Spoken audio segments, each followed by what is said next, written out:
Una cordial bienvenida a los que siguen la sexta edición del Diplomado Campos Disciplinares del Arte, la Nueva Museología Crítica y Utopía. Permítanme presentarme, mi nombre es María del Carmen Negrete y soy gestor cultural en el Museo de Guadalupe, una dependencia del Instituto Nacional de Antropología e Historia en su delegación Zacatecas. Antes de iniciar esta charla, quiero agradecer al doctor Raúl Sosa Mendoza, titular de la Unidad Académica de Docencia Superior de la Universidad Autónoma de Zacatecas, y a la doctora Laura Gema Flores García, coordinadora del diplomado, la invitación para participar en esta iniciativa. He titulado esta presentación de Museo de Antigüedades a Museo de Guadalupe porque pretendo en esta intervención hacer una descripción de la evolución que a través del tiempo, ya casi un poquito más de un siglo, ha tenido uno de los museos más antiguos e importantes en el norte de México, desde sus orígenes hasta adquirir su fisonomía y función actual. Antes de continuar, quisiera hacer algunas acotaciones importantes. Primero, el hecho de que voy a emplear algunas imágenes que están constituidas por fotografías antiguas, porque me estoy remontando justo a los orígenes de este museo. Quizás no sean muy claras, pero espero que cumplan el cometido de ilustrar esta presentación. Asimismo, apelar a algunos conceptos que son importantes en el desarrollo de este discurso. En este sentido, quiero enunciar 3 elementos que van a estar presentes en toda la narrativa. Me refiero en particular a lo que va a ser los fondos o acervo patrimonial, el público y la infraestructura con la que cuenta un museo. ¿Por qué estos 3 elementos? Bueno, porque tienen la particularidad de que están siempre presentes y además tienen la cualidad de que no son disociables. Esto es, nosotros no podemos hablar de un museo si no contemplamos estos 3 elementos. En este sentido, quiero recordarle a nuestros usuarios que los fondos o acervo patrimonial en un museo son esos objetos de cultura material contenidos en el espacio museístico, lo que quiere decir, en palabras sencillas, que simple y llanamente los museos no existirían sin la presencia de esas manifestaciones de cultura material. Pero, por otra parte, sabemos que hablando en el terreno de los vestigios producidos por el humano, sabemos de la vastedad de ejemplares de cultura material producidos por el hombre. Aquí la cuestión sería determinar qué hizo o qué criterios se siguió para que estos formaran parte integral del fondo de un museo. Lo primero que tendríamos que señalar es que en su origen fueron asimilados porque se les asignó un cierto valor, ya fuera documental o estético. En la particularidad del Museo de Guadalupe, sus fondos mayoritariamente se constituyeron por aquellos bienes que fueron generados para la orden franciscana, asentada en lo que fue el Colegio Apostólico de Propaganda Fide de Guadalupe durante el transcurso de 2 siglos, el 18 y el 19, si bien existen algunos ejemplares en su colección permanente que datan del siglo XX, de inicios del siglo XX. ¿Cuáles fueron estos fondos? Bueno, los fondos o estas manifestaciones de cultura material estuvieron constituidas por pinturas, por litografías, esculturas, muebles, libros, en fin, que fueron valorados porque representaban un documento histórico a través de los cuales se podía recuperar parte de la historia de la localidad y evidentemente también del estado y del país, o por el disfrute simplemente que provocaba la exposición de estos bienes por su valor estético. Sin embargo,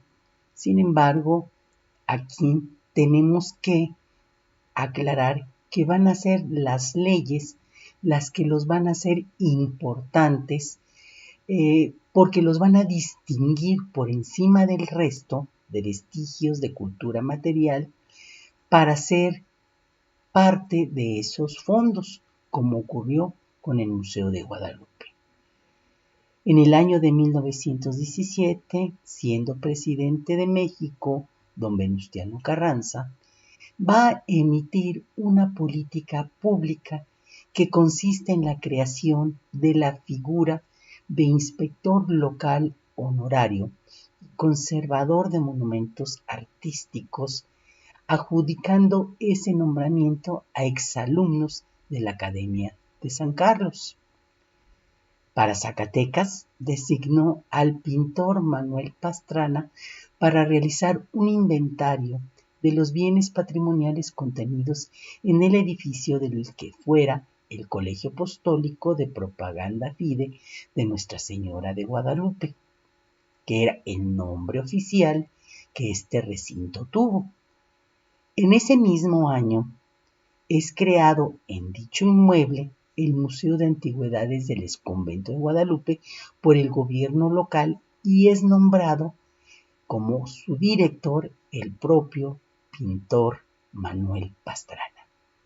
Un cargo que, por cierto, es ratificado un año más tarde por el propio presidente Carranza.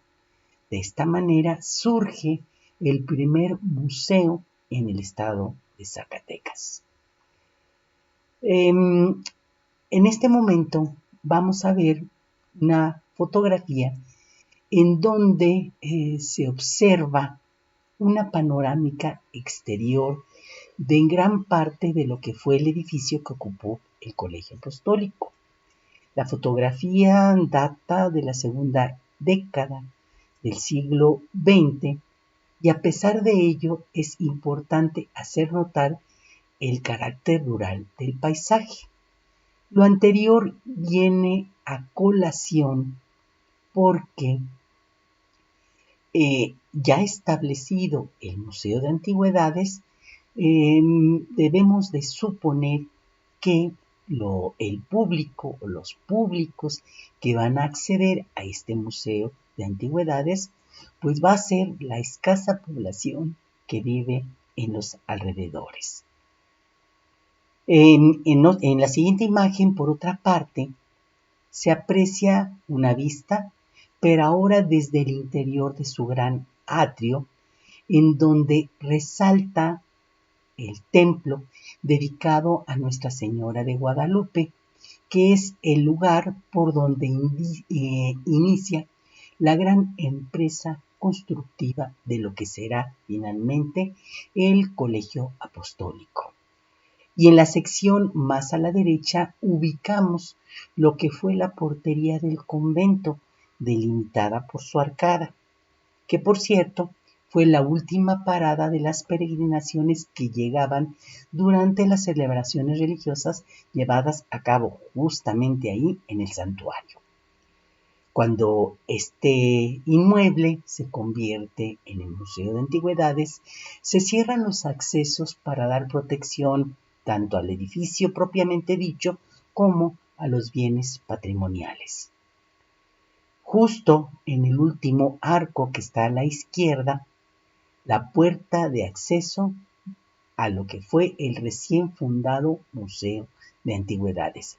Aquí es también relevante destacar que para ese instante el museo únicamente ocupaba una parte del edificio, porque al pertenecer, al haberlo tomado en sus manos el gobierno del estado, va a dividir el edificio en dos partes, consideradas aproximadamente como a la oriente y a la poniente.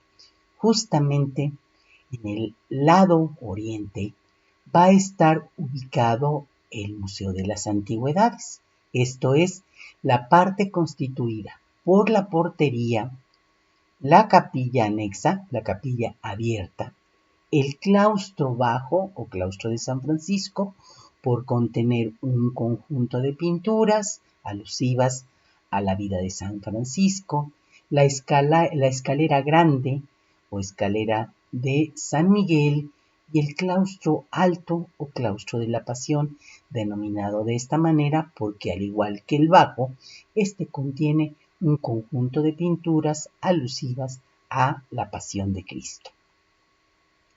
En tanto, en la parte poniente del conjunto, pues tuvo distintos usos, entre ellos ser un asilo para niños huérfanos del ejército. Este detalle es importante porque en determinado momento, a pesar de estar separados, había una relación entre sí con las dos partes. En la siguiente fotografía sabrán a qué me refiero. Si ustedes se percatan, notamos cómo hay un grupo de familias, ¿sí? Se ven hombres, mujeres y niños que están conviviendo dentro de uno de los espacios del Museo de Antigüedades. Concretamente me refiero al claustro bajo o de San Francisco. Se ve claramente las pinturas alusivas a las escenas de la vida de San Francisco y enfrente, sobre las pilastras, en la parte superior, colgados algunos cuadros también. Esto se debe a la reducción de espacio que se tenía y pues para el fin que era exhibir esos bienes antiguos en el Museo de Antigüedades, pues cualquier lugar era apropiado siempre y cuando cupiera el objeto a colocar. Para este instante, pues no podemos estar hablando de que había una concepción clara acerca de lo que era el aspecto museográfico en un museo, mucho menos podríamos estar hablando de una disciplina museológica, cuestionando estas maneras de proceder. Y hay una razón para ello, porque incluso en Europa, que es la cuna donde se tiene esta idea de lo que es un museo, germina toda una teorización al respecto y es ahí lo que detona ciertos elementos que vamos a tomar en cuenta cuando estamos hablando de la museología, de la museografía. En este sentido, pues, digámoslo de esta manera, el museo se correspondía a la época en la que se estaba viviendo. Un México rural, ¿sí?, que comienza a considerar la valoración de su patrimonio monumental. Por esa razón vemos una escena que en esta época es impensada, pero que en aquel momento pues era de lo más normal. Se trataba de un sitio donde se exponían objetos valorados, como ya lo dijimos, y que estaban para ser exhibidos. y la gente que los visitaba iba para observarlos, para conocerlos, sin mediar ningún otro tipo de pretensión. Esto se refleja justamente porque inclusive no había ningún tipo de explicación para los visitantes, para los públicos que acudían a observar esos conjuntos. Un hecho importante también aquí es que el lugar, a pesar de ser un museo, pues tampoco contaba con el personal indispensable para funcionar, o más bien deberíamos de decir que tenía exclusivamente el personal que requería las pocas funciones que tenía este lugar. De tal manera que el museo tenía 2 empleados que vigilaban, que cuidaban tanto el edificio como el acervo en 2 horarios, en el diurno y en el nocturno exclusivamente. Esta situación privó hasta 1939, cuando se funda el INAH, el Instituto Nacional de Antropología e Historia, y entonces el Museo de Antigüedades pasa a formar parte de su estructura como Museo Regional de Guadalupe.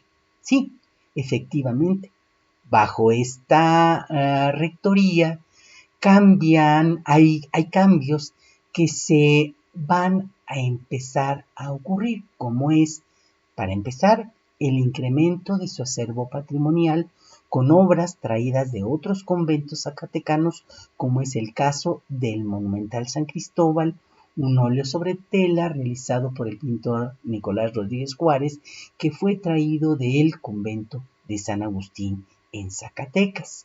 Pero no solamente su acervo se incrementó, se amplió también el área de exposición, entre ellas la mencionada ala poniente del edificio original, que pasó a integrarse hasta la parte del deambulatorio, donde se encontraban las celdas de los religiosos.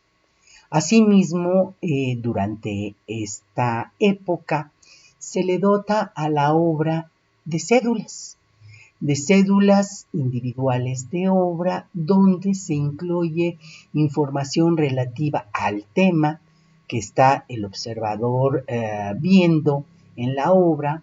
Se le dice de qué autor es, de qué época y la técnica empleada para su producción.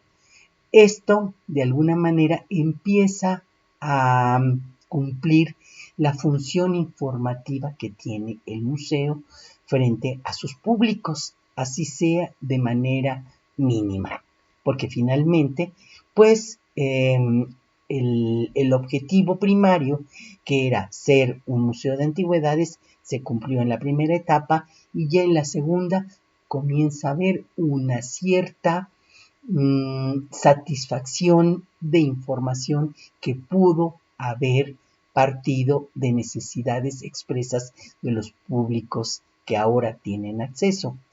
Evidentemente, ya no se tiene un ambiente tan rural, las poblaciones crecieron, el poblado donde estaba ubicado el museo crece, y ahora los visitantes del museo no solo son los del el poblado que rodea el exconvento, sino que son también los de la ciudad de Zacatecas. No podemos olvidar que hoy en día estas 2 ciudades se encuentran unidas, conviviendo prácticamente como una sola, pero para esa época había una separación considerable, de tal manera que pedir a los de la capital a Guadalupe era pues toda una ocasión especial, ¿sí? Porque implicaba trasladarse de una ciudad a otra para visitar un museo importante, un museo que se va a ir colocando en la mente de sus pobladores. En este momento también es importante destacar cómo ese personal del que había adolecido en su primera época el Museo de Antigüedades comienza a nutrirse con más gente, con gente que está destinada a salvaguardar, a proteger estos bienes desde una perspectiva institucional. Lo que sí es importante reconocer es que este personal no se encontraba capacitado para dar explicaciones, lo cual no fue impedimento para que ellos fueran finalmente los encargados de dotar de esa información que en determinado momento los públicos comienzan a demandar. Ciertamente no había una investigación, no había investigaciones en torno al lugar y su obra, y bueno, estos personajes crearon una serie de narraciones, una serie de legendario que fue el que circuló y que fue el que se utilizó para informar a los visitantes sobre la exposición que se tenía. Aquí se abre un paréntesis importante que hay que mencionar, y es el relativo a que desafortunadamente este lugar, la Orden Franciscana, los colegios apostólicos, el Museo de Antigüedades, el Museo Regional, en ningún momento tuvo especialistas que se dedicaran a investigar en torno a estos bienes culturales. No obstante, desde la máxima casa de estudios de este lugar, la Universidad Autónoma de Zacatecas, en su departamento de Historia, el profesor Cuauhtémoc Esparza Sánchez se dio a la tarea durante la época de los 70 a indagar sobre este inmueble, sobre sus moradores y sobre la obra contenida aquí. De tal manera que para el año de 1974 genera la primera investigación en torno al lugar. Esta investigación va a ser fundamental porque a partir de ella va a elevarse el nivel de información que se le va a dar a nuestros públicos que acceden al museo. Situación que va a cambiar rumbo a la década de los 90 del mismo siglo XX, cuando el Instituto Nacional de Antropología e Historia, ya con su delegación instalada en el estado de Zacatecas, va a preocuparse por la recuperación del espacio, dado que el museo presentaba serios daños provocados por esa falta de atención que tuvo tanto la conservación del edificio como de su obra. Entonces se va a dar a la tarea a realizar obras de recuperación bajo un proyecto de no muy amplio alcance.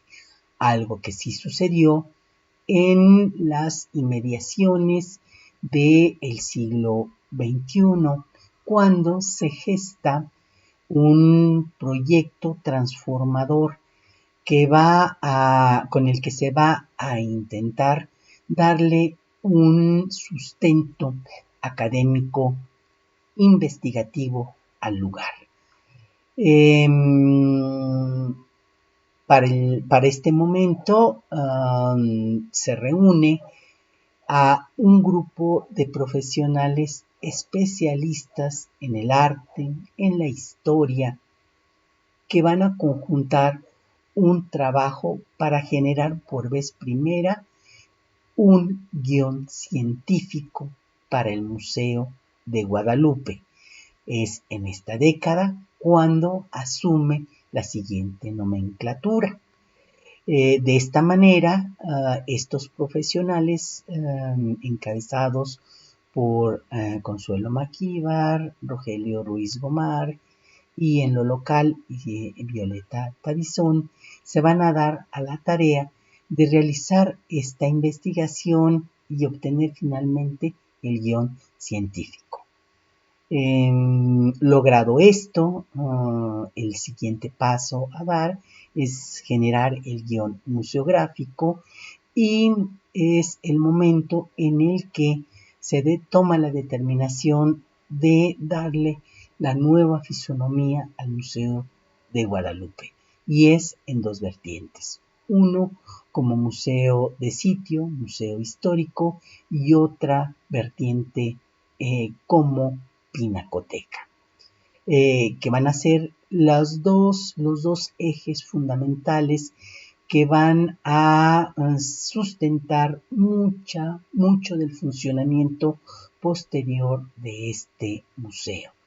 ¿Por qué lo mencionamos? Bueno, porque, como hemos visto en las etapas anteriores, su personal fue diversificándose, fueron apareciendo profesionales que con su trabajo y con el soporte de un trabajo investigativo realizado, va adquiriendo una nueva imagen este museo. Profesionales en la comunicación educativa, profesionales en la gestión cultural, en la difusión, sí, y una parte fundamental que es la conducción de este museo.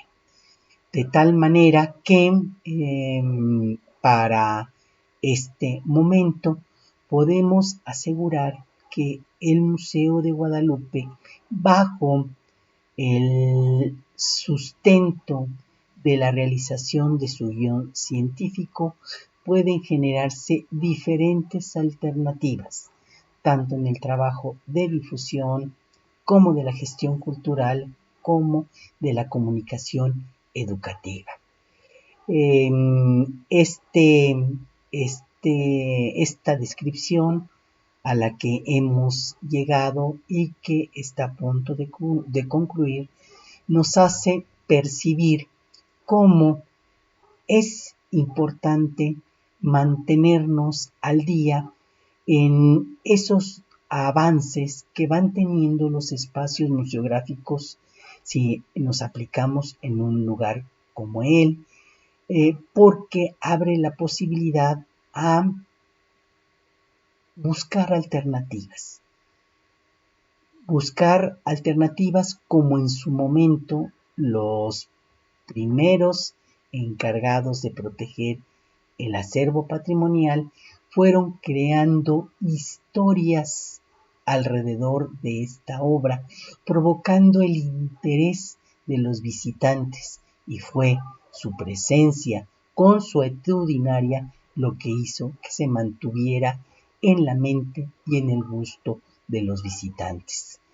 El mismo reto representa para los profesionales en la actualidad, con muchos más elementos que en el pasado se tuvieron para seguir intentando interesar a nuestros públicos, generando alternativas de atención, diversificando las diferentes oralidades que podemos abordar con pretexto de cada uno de los fondos que están en exhibición en nuestros museos.